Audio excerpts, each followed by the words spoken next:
I can't believe I'm reading another 3 of these. You know, I lose a whole night of sleep every time I do this, but I guess you guys enjoy these, so here goes.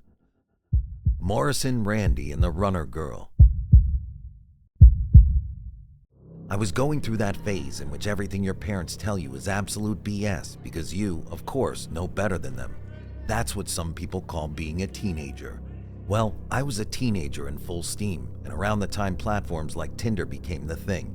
So I created a profile and started looking at people's pictures as if it was a huge supermarket and I was choosing my coffee brand. Little did I know about what was going to happen to me with a Tinder user named Morrison. I thought the name was cute, and he had this Jim Morrison vibe with curly hair and a 70s outfit in his only picture. My mom's words kept ringing in my head. Be careful who you talk to there. Not everybody is a good person like you. My mom was retired. She had me when she was 42 years old, which made her much older than my friends' moms. I thought she was being old-fashioned and fearful as usual.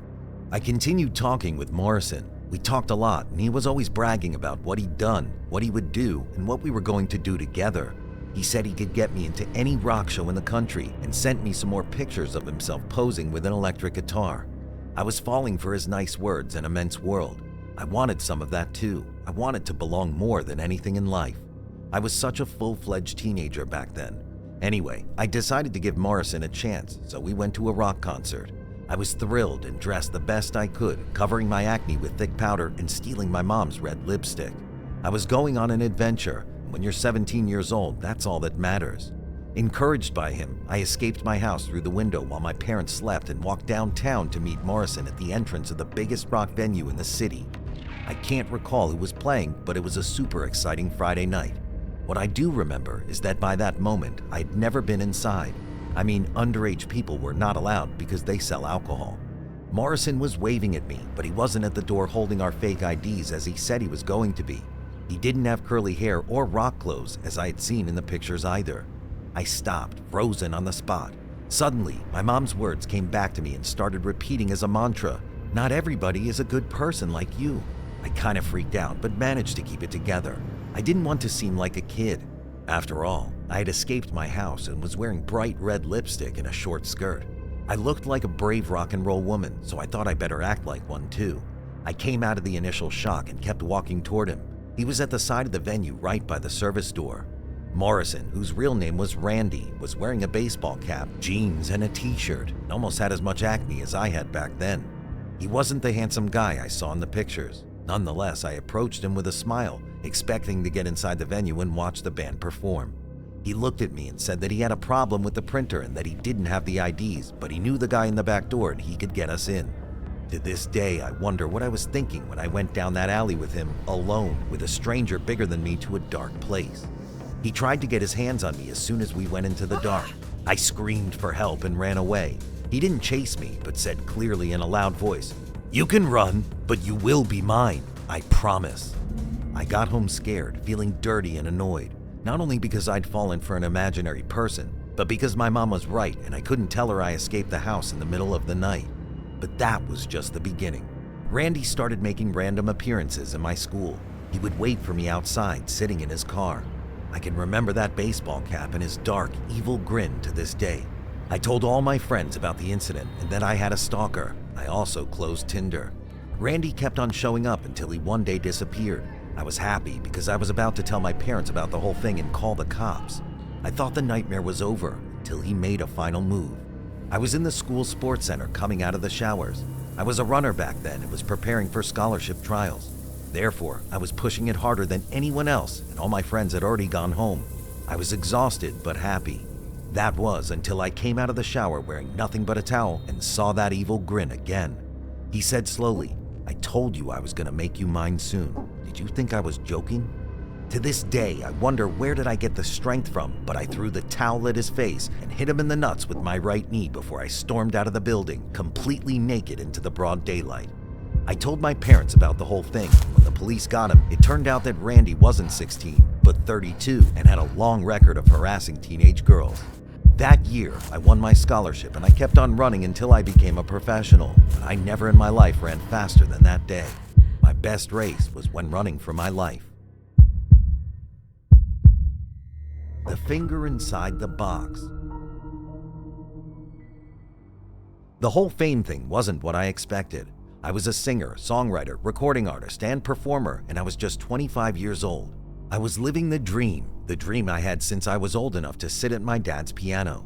Furthermore, I'd gone through the whole singing for an empty room phase before enjoying sold-out shows throughout the country. As it happens to any growing artist, I had to assemble a team and have people for my image, the sound, the instruments, and the band, but was never sure about hiring a team for my own security. I thought I was just being paranoid. I wasn't big enough to have stalkers or obsessed fans. Well, that's what I thought anyway. But life was about to teach me a lesson I would never forget.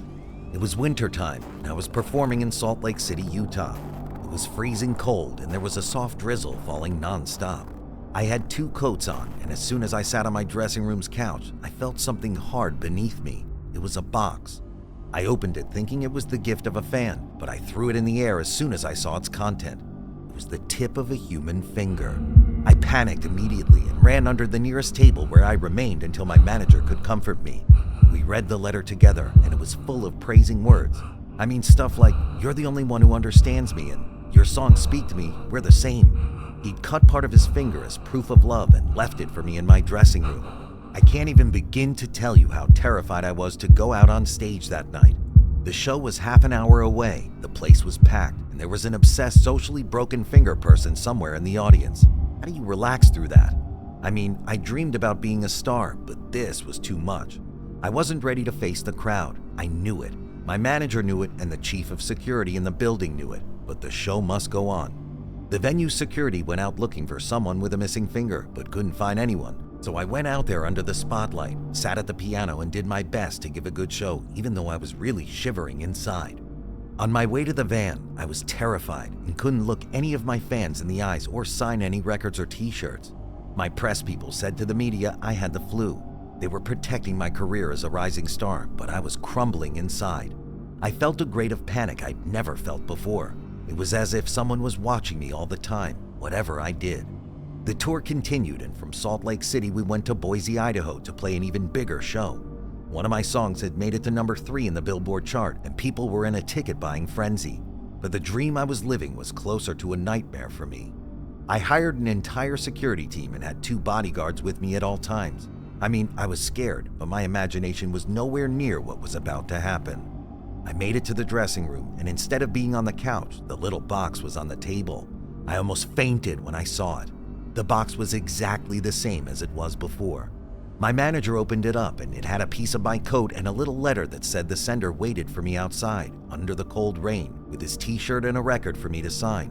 But I rushed through as if I didn't care about my fans. He added that I was a cold-hearted superstar and no longer his favorite artist. The ending line still brings chills when I think about it. "I cut a little of your coat last time. Next, I will bring home a bigger trophy." I decided I wasn't going to perform, but the pressure was too much. I was only 25 back then, and the venue owner and my manager practically forced me onto the stage. I remember just standing there, my head blank, my palms sweaty, looking at my screaming fans, thinking one of them wanted to kill me. Show must go on, I thought, and just played the night out with all I had.